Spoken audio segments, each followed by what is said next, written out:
മഹ്സ അമീനിക്ക് വേണ്ടി ഇറാൻ തെരുവുകൾക്കെത്തുമ്പോൾ അത് വെറുമൊരു പ്രതിഷേധമല്ല, പതിറ്റാണ്ടുകൾ നീണ്ട മതഭരണകൂടത്തിന്റെ അടിച്ചമർത്തലുകൾക്കെതിരെയുള്ള ജനരോഷമാണ്. കേരളത്തിലെ വിസ്മം മൗലികവാദികൾ സ്ത്രീ സമത്വത്തെക്കുറിച്ച് വാചാലരാകുമ്പോൾ ഇറാനിലെ സ്ത്രീകൾ ഹിജാബ് കത്തിച്ച് തെരുവിലിറങ്ങുന്നത് ഇസ്ലാമിക സ്വാതന്ത്ര്യം മടുത്തിട്ടാണ്. മദ്രസ പാഠങ്ങൾക്കപ്പുറം ലോകം മാറുന്നത് ഇവിടുത്തെ ചിലർ തിരിച്ചറിയുന്നില്ല. ഭരണകൂടം വീഴാറായ അവസ്ഥയിലാണ് അയത്തുള്ള ഖൊമേനിയും സംഘവും. എന്നാൽ ഇതിനു പിന്നിൽ അമേരിക്കൻ ഇസ്രായേൽ ബുദ്ധിയുണ്ടെന്നത് തള്ളിക്കളയാനാവില്ല.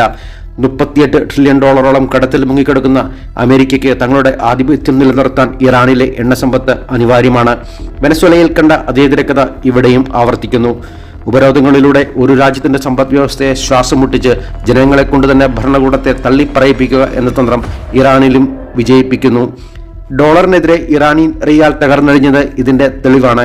ഇറാൻ വീണാൽ അത് ലോകക്രമത്തെ തന്നെ മാറ്റും. റഷ്യയ്ക്കും ചൈനയ്ക്കും ഇന്ത്യക്കും ഇത് നൽകുന്ന സൂചനകൾ ഗൗരവകരമാണ്.